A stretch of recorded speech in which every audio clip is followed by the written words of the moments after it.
السلام عليكم ورحمة الله وبركاته. وعليكم السلام. إن الحمد لله نحمده ونستعينه ونستغفره ونؤمن به ونتوكل عليه ونعوذ بالله من شرور أنفسنا ومن سيئات أعمالنا. من يهدي الله فلا مضل له ومن يضلله فلا هادي له. نشهد أن لا إله إلا الله وحده لا شريك له. أما بعد فأعوذ بالله من الشيطان الرجيم. بسم الله الرحمن الرحيم. هو الذي أرسل رسوله بالهدى ودين الحق ليظهره على الدين كله ولو كره المشركون. صدقت يا ربنا. وعن أنس رضي الله تعالى عنه أنه قال قال رسول الله صلى الله عليه وسلم لا يؤمن أحدكم حتى أكون أحب إليه من والده وولده والناس أجمعين. متفق عليه أو كما قال عليه الصلاة والسلام. দাও খোদা দাও আমায় আবার ওমার দারাজ দিল। দাও খোদা দাও আমায় আবার ওমার দারাজ দিল। দাও আলীর মতো বীর সেনানী। দাও আলীর মতো বীর সেনানী জাগাতে নিখিল। দাও খোদা দাও আমায় আবার ওমার দারাজ দিল। আলহামদুলিল্লাহ। মির্জাপুর দারুল হিকমা ক্যাডেট হাফিজিয়া ও কওমি মাদ্রাসার উন্নতি কল্পে দ্বিতীয় বার্ষিক ঐতিহাসিক তাফসিরুল কোরআন মাহফিলের স্বনামধন্য সভাপতি আলহাজ মোহাম্মদ মুজিবুর রহমান, সভাপতি অত্র মাদ্রাসা, প্রধান অতিথি, বিশেষ অতিথি, প্রধান মেহমান, আল্লাহ রাব্বুল আলামিন তাদের সকলকে ইসলামের জন্য, দ্বীনের জন্য, কোরআনের জন্য কবুল করুন। সকলেই বলি আল্লাহুম্মা আমিন। যেহেতু সময় খুবই অল্প, কিছু কথা বলা দরকার জাতির কল্যাণে, মানবতার মুক্তির জন্য। আল্লাহ রাব্বুল আলামিন যেন সংক্ষিপ্ত সময়ে কোরআন এবং সহিহ হাদিস থেকে কিছু কথা বলার তৌফিক দান করে। আমরা সকলেই বলি আল্লাহুম্মা আমিন। সর্বপ্রথম মহান আল্লাহ রাব্বুল আলামিনের দরবারে নত শিরে কালিমাত শুকরিয়া আদায় করি যে আল্লাহ সুবহানাহু ওয়া তাআলা আমাদেরকে জান্নাতের বাগানে জান্নাতি মেহমান হয়ে আসার এবং বসার তৌফিক দান করেছে। সকলে বলি আলহামদুলিল্লাহ। রাসূলের প্রতি দরুদ ও সালাম পাঠ করি, যিনি ছিলেন সাইয়্যিদুল খলাক, কুতুবুল বাশার, সাইয়্যিদুল কওনাইন, ইমামুল মুরসালিন, রাহমাতাল লিল আলামিন, খাতামান নাবিয়্যিন, সর্বশেষ আখির নবী, নবী মুহাম্মদুর রাসূলুল্লাহ। সকলেই বলছি সাল্লাল্লাহু আলাইহি ওয়াসাল্লাম। সম্মানিত মুসলিম তাওহীদি জনতা, এই পবিত্র কোরআনের মঞ্চগুলোতে আল্লাহর একটা কিতাব থেকে কথা বলা হয়। বলুন তো সেই কিতাবটার নাম কি? সবাই কথা বলবেন, কিতাবটার নাম কি? আল্লাহর কোরআন। মুসলমান আজকে পৃথিবীর লাঞ্ছিত, বঞ্চিত আর পদদলিত। তার অন্যতম কারণ মুসলমানের ঘরে কোরআন থাকার পরেও, মুসলমানের মসজিদে কোরআন থাকার পরেও, মুসলমানের রাষ্ট্রে কোরআনের রাজ কায়েম না করার কারণে পৃথিবীর প্রতিটা জায়গায় মুসলমানের আজকে লাঞ্ছিত আর বঞ্চিত। ঠিক কিনা বলেন?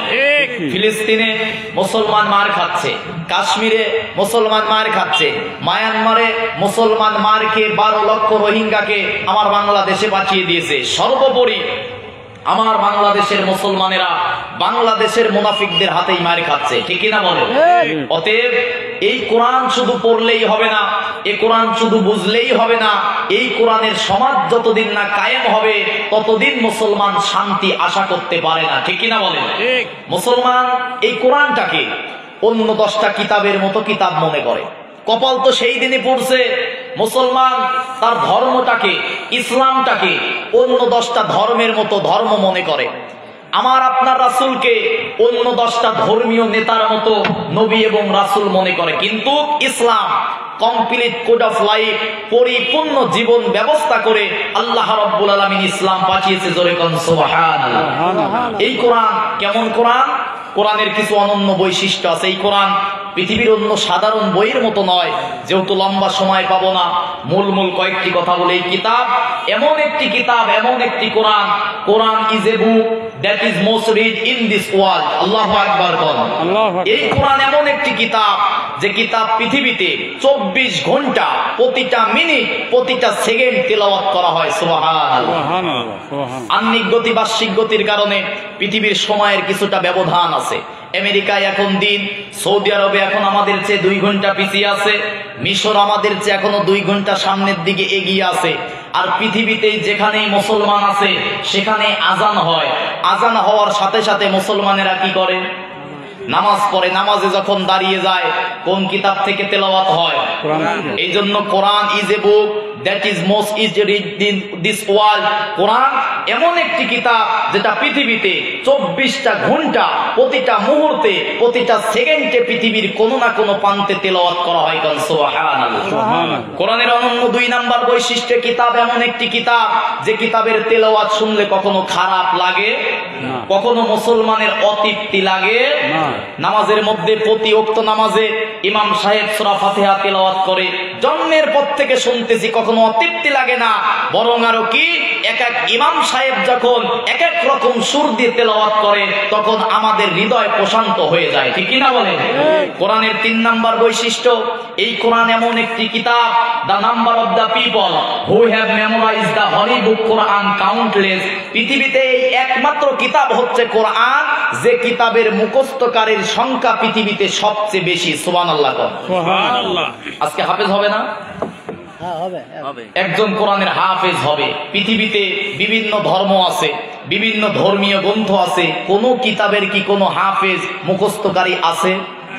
10 পৃষ্ঠা মুখস্থ হুবহুব বলতে পারে এমন কোন কিতাবের মুখস্থকারী কি পৃথিবীতে আছে?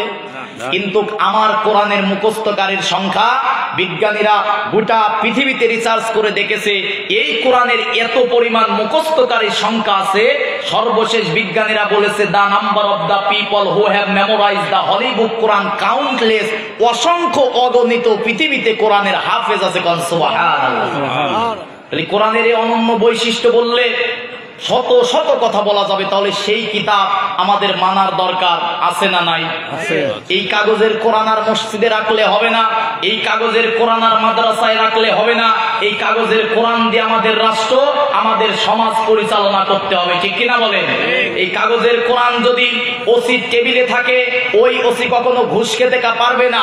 এই কাগজের কোরআন যদি জজের টেবিলে থাকে, সেই জজ কখনো অবিচারের রায় দিতে পারবে না। এই কোরআন যদি সংসদে কায়েম হয়ে যায়, জাতি বর্ণ ধর্ম নির্বিশেষে হিন্দু বৌদ্ধ খ্রিস্টান মুসলমান সকলেই আমার দেশে শান্তিতে বসবাস করতে পারবে, ঠিক কিনা বলেন? সংক্ষিপ্ত সময়ে 18 মিনিট সময় আছে।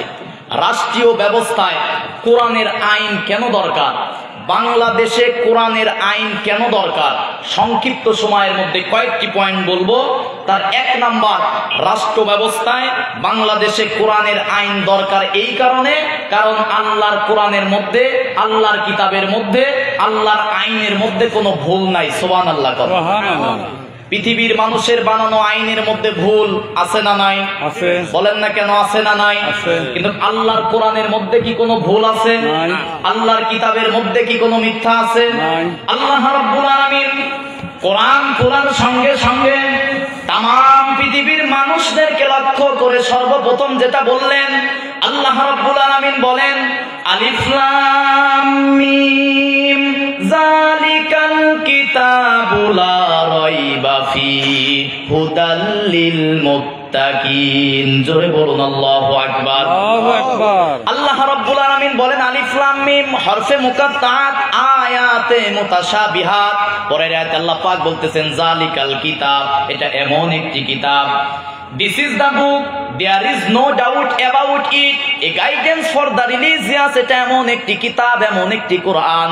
জালিকা ইসমে ইশারা, মুফতাদা মারিফা। আল কিতাব এইটা মুফতাদা দিয়ে আল্লাহ পাক বলেন জালিকাল কিতাবু লা রাইবা ফি, এটা এমন একটি কিতাব, এমন একটি কোরআন যে কিতাবের মধ্যে কোনো ভুল নাই, কোনো মিথ্যা নাই। ভুল যে আছে, মিথ্যা যে আছে, তার সন্দেহের কোনো অবকাশ আমি আল্লাহ রাখি নাই। সুবহানাল্লাহ।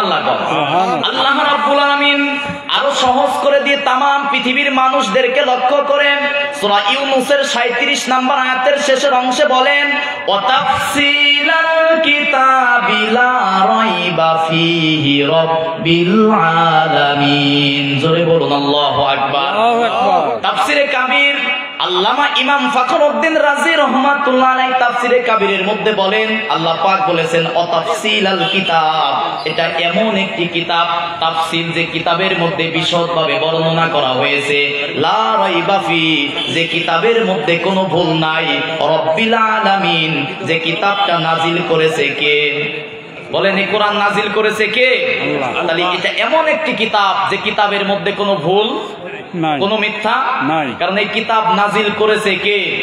আল্লাহ রাব্বুল আলামিন সূরা হিজরের ৯ নম্বর আয়াতের মধ্যে বলেন ইন্না নাহনু নাযালনায যিকরা ওয়া ইন্না লাহু লাহাফিজুন। জোরে বলুন আল্লাহু আকবার। আল্লাহু আকবার। আল্লাহ রাব্বুল আলামিন বলেন নিশ্চয়ই এই কিতাব, এই কোরআন আমি আল্লাহ রাব্বুল আলামিন নাজিল করেছি, আর এই কিতাব হেফাজতকারীর দায়িত্ব, এই কোরআন সংরক্ষণের দায়িত্ব আমি আল্লাহ নিজে নিয়েছি। কোন সুবহানাল্লাহ।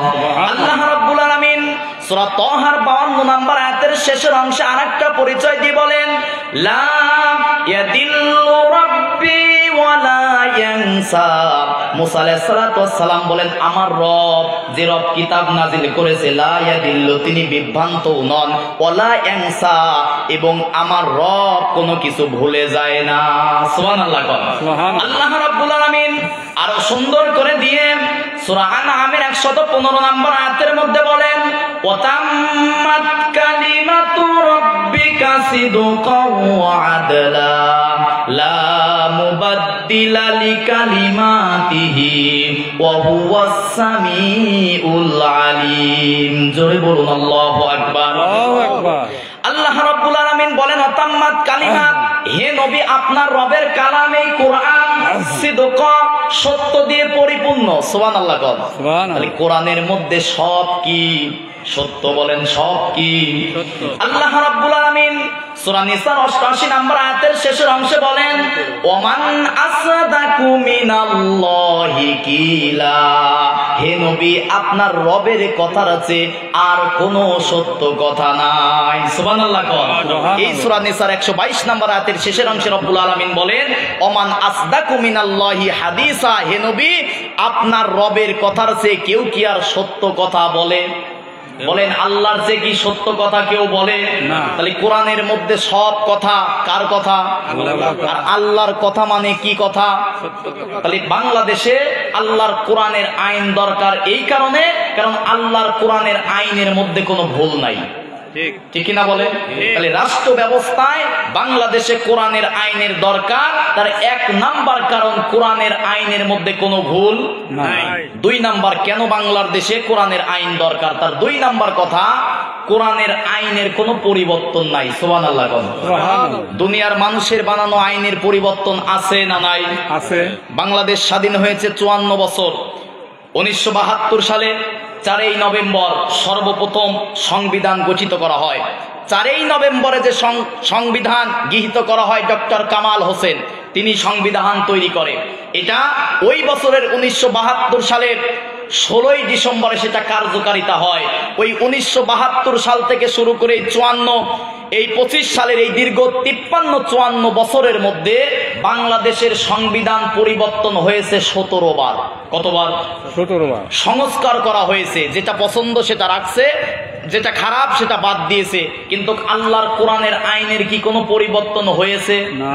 ভবিষ্যতে হবে? না। ভবিষ্যতে কি পরিবর্তন করার দরকার আছে? আল্লাহ পাক সূরা মাইদার 4 নম্বর আয়াতের মাঝের অংশে বলেন, আল ইয়াউমা আকমালতু লাকুম দীনাকুম ওয়া আতমামতু আলাইকুম নি'মাতি ওয়া রাদিতু লাকুমুল ইসলাম দীনা। এটা এমন একটি কিতাব আর এমন একটি ইসলাম পৃথিবীতে পাঠিয়েছি যেটা কমপ্লিট কোড অফ লাইফ, যার কোনো পরিবর্তন নাই। সুবহানাল্লাহ। সুবহানাল্লাহ। আল্লাহ রাব্বুল আলামিন সূরা আনআমের 115 নম্বর আয়াতের মধ্যে বলেন, ওয়া তাম্মাত কালিমাতু রাব্বিকা সিদকাও ওয়া আদলা লা মুবাদদিলা লিকালিমাতিহি ওয়া হুয়াস সামিউল আলিম। জোরে বলুন আল্লাহু আকবার। আল্লাহ রাব্বুল আলামিন বলেন, অতাম্মাত, তাম্মাত মানে পরিপূর্ণ, কালিমাত মানে কালাম, রব্বিকা কোরআনের মধ্যে সব কথা কার কথা? সবাই বলেন কোরআনের মধ্যে সব কথা কার কথা? আল্লাহ পাক বলেন, অতাম্মাত কালিমাতু রব্বিকা, হে নবী আপনার রবের কালাম পরিপূর্ণ কি দিয়ে? সিদক, সত্য দিয়ে। সুবহানাল্লাহ কোন। ওয়া আদলা, এবং কোরআনের মধ্যে যা আছে সব ন্যায়। লা মুবাদদিলা লিকালিমাতি, এবং কোরআনের কথার কোনো পরিবর্তন নাই। সুবহানাল্লাহ কোন। কোরআনের কথার কি কোনো পরিবর্তন আছে নাকি? সূরা ফাতিরের 43 নম্বর আয়াতের শেষের অংশে আল্লাহ রাব্বুল আলামিন বলেন, ফালা তাজিদা লিসুন্নাতিল্লাহি তাবদীলা ওয়ালা তাজিদা লিসুন্নাতিল্লাহি তাহউইলা। জোরে বলুন আল্লাহু আকবার। আল্লাহ রাব্বুল আলামিন বলেন, ফালা তাজিদা লিসুন্নাতিল্লাহ, নিশ্চয়ই আমি আল্লাহর সুন্নাত। সুবহানাল্লাহ। আল্লাহর সুন্নাত মানে আল্লাহর নিয়ম, সুন্নাত মানে নিয়ম, সুন্নাত মানে কি? আল্লাহ রাব্বুল আলামিন বলেন, ফালাং তাজিদা লিসুন্নাতিল্লাহ, নিশ্চয়ই আমি আল্লাহর নিয়ম তাবদীলা, কোনো পরিবর্তন হয় না। সুবহানাল্লাহ। ওয়ালাং তাজিদা লিসুন্নাতিল্লাহি তাহউইলা, এবং আমি আল্লাহর আইনের কোনো ব্যতিক্রম হয় না। সুবহানাল্লাহ। তাহলে 2 নাম্বার পয়েন্ট, আল্লাহর কিতাবের আইন কেন বাংলাদেশে দরকার? যেটা 54 বছরে 17 বার পরিবর্তন হয়েছে, আরো 54 বছরে আরো কতবার পরিবর্তন হবে তার কোনো ঠিক নাই, কিন্তু কোরআন 1500 বছর হলো নাজিল হয়েছে, এর মধ্যে কোনো ভুল ধরা যায় নাই, এমনকি কোরআনের মধ্যে কোনো পরিবর্তন করা সম্ভব হয় না। বলেন না কেন সম্ভব? 3 নাম্বার, বাংলাদেশে কোরআনের আইন, তাড়াহুড়া করে বলতেছি সময় অল্প, বাংলাদেশে কোরআনের আইন কেন দরকার তার 3 নাম্বার কথা, কোরআনের মধ্যে আল্লাহ রাব্বুল আলামিন মানুষের জীবনে যা দরকার সব দিয়েছে। সুবহানাল্লাহ। একটা মানুষের ব্যক্তিগত জীবন, পারিবারিক জীবন, সামাজিক জীবন, যুদ্ধনীতি, সন্ধিনীতি, পররাষ্ট্রনীতি, রাজনীতি, অর্থনীতি, একটা মানুষের রান্নাঘর থেকে শুরু করে সংসদ ভবন কিভাবে পরিচালনা করতে হবে সব কথা দিয়েছে কোথায়? কোরআনে। বলেন না কেন? আল্লাহ রাব্বুল আলামিন সূরা নাহলের 89 নম্বর আয়াতের মধ্যে বলেন, ওয়ানাজ্জালনা আলাইকাল কিতাবা তিবয়ানাল লিকুল্লি শাই ওয়া হুদাও ওয়া রাহমাতাও ওয়া বুশরা লিল মুসলিমিন। জোরে বলুন আল্লাহু আকবার। তাফসীরে ফি জিলালিল কোরআন আল্লামা সাইয়্যিদ শহীদ কুতুব রহমাতুল্লাহ আলাইহি জেলখানার মধ্যে বসে তাফসীরের ব্যাখ্যা লিখে বলেন, আল্লাহ রাব্বুল আলামিন বলেছেন, ওয়ানাজ্জালনা আলাইকাল কিতাব, হে নবী আপনার কাছে যে কিতাব নাজিল করেছি, ওয়ানাজ্জালনা আলাইকাল কিতাবা তিবয়ানাল লিকুল্লি শাই, এই কিতাবের মধ্যে মানুষের জীবনে যা দরকার সব আমি এই কিতাবের মধ্যে দিয়েছি। কোন সুবহানাল্লাহ। আয়াতটা বোঝার সুবিধার্থে চলে যান সূরা আনআমের 38 নম্বর আয়াতের শেষের অংশে আল্লাহ রাব্বুল আলামিন বলেন, মা ফাররাতনা ফিল কিতাবি মিন শাই সুম্মা ইলা রাব্বিহিম ইহশারুন। জোরে বলুন আল্লাহু আকবার। আল্লাহ রাব্বুল আলামিন বলেন, মা ফাররাতনা আলাইকাল কিতাবা মিন শাই, এটা এমন একটি কিতাব মানুষের জীবনে দরকার এমন কোন ছোট বিষয় নাই যেটা আমি আল্লাহ রাব্বুল আলামিন কোরআনের মধ্যে লিপিবদ্ধ করি নাই। সুবহানাল্লাহ। মানুষের জীবনে দরকার এমন কোন ছোট বিষয় নাই যেটা আমি আল্লাহ কোরআনের মধ্যে দেই নাই। সুবহানাল্লাহ কল। আল্লাহ রাব্বুল আলামিন সূরা নাহলের 44 নম্বর আয়াতের মধ্যে বলেন, ওয়া আনজালনা ইলাইকাজ যিকরা লিতুবাইয়িনা লিন-নাসি মা নুযিলা ইলাইহিম ওয়া লাআল্লাহুম ইয়াতাফাক্কারুন। জোরে বলুন আল্লাহু আকবার। আল্লাহ রাব্বুল আলামিন বলেন, ওয়া আনজালনা ইলাইকাজ যিকরা লিতুবাইয়িনা লিন-নাস, হে নবী, দুনিয়ার মানুষ যখন আপনার কাছে বিভিন্ন সমস্যা নিয়ে আসবে, দুনিয়ার মানুষ যখন তার ব্যক্তিগত জীবন, পারিবারিক জীবন, সামাজিক জীবন, যুদ্ধ নীতি, সন্ধি নীতি, রাজনীতি মানুষের জীবনে আছে না নাই? বলেন না কেন আছে না নাই? হে নবী, দুনিয়ার মানুষ যখন আপনার কাছে তার ব্যক্তিগত জীবন, পারিবারিক জীবন, সামাজিক জীবন, রাষ্ট্রীয় জীবন, রাজনীতি, যুদ্ধ নীতি, সন্ধি নীতি, বিভিন্ন সমস্যা নিয়ে যখন আপনার কাছে আসবে, খবরদার আপনি মস্তিষ্ক প্রসূত, আপনার চিন্তাধারা দিয়ে কোনো কথাই বলবেন না। আপনি সমস্যার সমাধানগুলো করে দিবেন কি দিয়ে? আল্লাহ রাব্বুল আলামিন সূরা ফুরকানের 33 নম্বর আয়াতের মধ্যে বলেন, ওয়ালা ইয়াতুনাকা বিমাসালিন ইল্লা জিনাকা বিল হাক্কি ওয়া আহসানা তাফসীরা। জোরে বলুন আল্লাহু আকবার।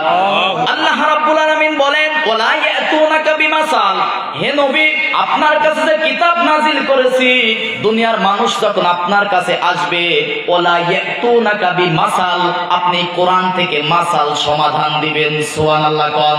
কারণ এই কিতাবের মধ্যে বিল হক, সত্য সহকারে, ওয়া আহসানা তাফসীরা, মানুষের সমস্যার সমাধান দিয়েছি। কোন সুবহানাল্লাহ। আল্লাহ রাব্বুল আলামিন সর্বশেষ সূরা বনী ইসরাইলের 82 নম্বর আয়াতের মধ্যে বলেন, ওয়া নুনাজ্জিলু মিনাল কুরআনি মা হুয়া শিফাউ ওয়া রাহমাতুল লিল মুমিনিন ওয়া লা ইয়াজিদুজ যালিমিনা ইল্লা খাসারা। জোরে বলুন আল্লাহু আকবার। আল্লাহ রাব্বুল আলামিন বলেন, ওয়া নুনাজ্জিলু মিনাল কুরআন, হে নবী, দীর্ঘ 23 বছর সময় না আপনার কাছে যে কোরআন নাজিল করেছি, তাবিজ লেখার জন্য, ঝাড়ফুঁক করার জন্য, বৌমার নাকের ফুল, কানের দুল হারিয়ে গেছে, ইমাম সাহেবের কাছ থেকে চাল পড়া নিয়ে কি চোর ধরার জন্য কোরআন নাজিল হয়েছে নাকি? আল্লাহ পাক বলেন, অনুনাজ্জিলু মিনাল কোরআন, হে নবী, আপনার কাছে যে কোরআন নাজিল করেছি, মা হুয়া শিফা, পৃথিবীর মানুষের সব সমস্যার সমাধান দিয়ে কোরআন নাজিল করেছি। কোন সুবহানাল্লাহ। তাহলে সব সমস্যার সমাধান দিতে পারে? বলেন, সব সমস্যার সমাধান দিতে পারে? এইটা কি কোন দলের বানানো স্লোগান? বলেন না কেন? এটা সূরা বনী ইসরাইলের 82 নম্বর আয়াতের সরল অর্থ, ওয়া নুনাজ্জিলু মিনাল কোরআন, হে নবী, আপনার কাছে যে কোরআন নাজিল করেছি, মা হুয়া শিফা, এই কোরআনের মধ্যে আমি আল্লাহ রাব্বুল আলামিন পৃথিবীর মানুষের যা সমস্যা আছে সব সমস্যার সমাধান দিয়েছি কোরআনের মধ্যে। সুবহানাল্লাহ। তাহলে মুসলমানদের কোরআন মানার দরকার আছে না নাই? এক নম্বরে রাষ্ট্রীয় ব্যবস্থায় কোরআন কেন দরকার? কোরআনের মধ্যে ভুল নাই। কথা বলেন। 2 নম্বরে কেন দরকার? কোরআনের কোনো আইন পরিবর্তন হয় না। 3 নম্বরে কোরআনের মধ্যে সব নীতির মূল নীতি, সব সমস্যার সমাধান আছে কোথায়? আল কোরআন। 4 নম্বর, রাষ্ট্রীয় ব্যবস্থায় কোরআনের আইন কেন দরকার? 4 নম্বর হচ্ছে এই জমিন যা, এই জমিনে আইন চলবে তার। কথা কয় না মুসলমান? এই আসমান সৃষ্টি করেছে কে? আল্লাহ। এই জমিনের মালিক কে? আল্লাহ। আমাকে আপনাকে সৃষ্টি করেছে কে? আল্লাহ। এই জমিনে আইন চলবে একমাত্র কার? আল্লাহ। আল্লাহ রাব্বুল আলামিন সূরা আরাফের 54 নম্বর আয়াতের মাঝের অংশে বলেন, আলা লাহুল খালকু ওয়াল আমরু, এই সৃষ্টি যার, এই জমিনে আইন চলবে তার। ঠিক কিনা বলেন? এবার আওয়াজ করে বলেন, গোটা পৃথিবীর সৃষ্টিকার আল্লাহ। গোটা পৃথিবী সৃষ্টি করেছে কে? আল্লাহ। তাহলে এই জমিনে একমাত্র আইন চলবে কার? আল্লাহ। আল্লাহ রাব্বুল আলামিন সূরা ইউসুফের 40 নম্বর আয়াতের মধ্যে বলেন, ইনিল হুকমু ইল্লা লিল্লাহ, নিশ্চয়ই একমাত্র আইন চলবে আমি আল্লাহর। আল্লাহু আকবার বল। আল্লাহ রাব্বুল আলামিন সূরা মুলকের 1 নম্বর আয়াতের মধ্যে বলেন, তাবারাকাল্লাযী বিয়াদিহিল মুলকু ওয়া হুয়া আলা কুল্লি শাইইন কদির। জোরে বলুন আল্লাহু আকবার। আল্লাহ রাব্বুল আলামিন বলেন তাবারাকাল্লাযী বিয়াদিহিল মুলক, তাবারাক পবিত্র সেই সত্তা, তাবারাকাল্লাযী বিয়াদিহিল মুলক যার দুই হাতের মধ্যে আমি আল্লাহর রাজত্ব। সুবহানাল্লাহ কোন সমস্ত রাজত্ব কার? আল্লাহ পাক সূরা বাকারার 107 নম্বর আয়াতের মধ্যে বলেন আলাম তা'লাম আন্নাল্লাহা লাহু মুলকুস সামাওয়াতি ওয়াল আরদ। জোরে বলুন আল্লাহু আকবার। আল্লাহ পাক বলেন আলাম তা'লাম, তোমরা কি বুঝবে না, তোমরা কি দেখবে না? লাহু মুলকুস সামাওয়াতি ওয়াল আরদ, আসমান আর জমিনের মধ্যে যত আইন আছে, যত নীতি আছে, একমাত্র হুকুম মানে কার? আল্লাহ। আসমান জমিনের একচ্ছত্র মালিক কে? আল্লাহ। এই জমিনের মালিক কে? আল্লাহ। এই জমিনে আইন চলবে একমাত্র কার? আল্লাহ। আল্লাহ রাসূল সাল্লাল্লাহু আলাইহি সাল্লাম যখন এই কথা বলল, জমিন যার, জমিনে আইন চলবে তার, তখনই আবু জেহেলের খারাপ লাগতো। ঠিক কথা কয় না? এখনো যারা মুসলমান পরিচয় দেওয়ার পরেও আল্লাহর জমিনে আল্লাহর আইন বাস্তবায়ন হতে দিতে চায় না, ওরা নমরুদ, ফেরাউন আর নব্য আবু জেহেল। ঠিক কথা বলেন না কেন? আমি মুসলমান, আইন মানবো কার? আল্লাহ। সোজা কথা, মরার পরে যাব কার কাছে? নাকি আমার বাবার কাছে, দাদার কাছে, দাদির কাছে? মরার পরে সুম্মা ইলাইনা তুরজাউন, মরার পরে যে আল্লাহর কাছে ফিরে যেতে হবে, তাহলে মরার আগে সেই আল্লাহর আইন, সেই আল্লাহর হুকুম মানার দরকার আছে না নাই? আবু জেহেলের ভাল লাগলো না, পছন্দ হলো না, আসল নবীর কাছে। নবীর কাছে আজান হোক নাকি?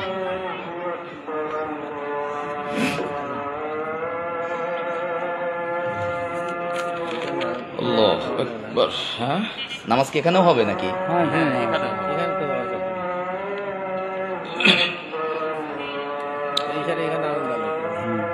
ওই দাদন দিলে ওটা শেষ করে দিই। এখানে কি আজান হবে নাকি শুধু নামাজ হবে? ঠিক আছে, ঠিক আছে। আচ্ছা, যাদের ওযু নাই ওযু করে নিলে মনে হয় ভালো হয়। এখানেও জামাত হবে ইনশাআল্লাহ। যে কথাগুলো বললাম আল্লাহ পাক আমল করার তৌফিক দান করুন, আমিন বলেন। আমিন। ঠিক আছে, যাদের ওযু নাই ওযু করে নিক, এখানে আজান হবে, এখানে নামাজ হবে ইনশাআল্লাহ।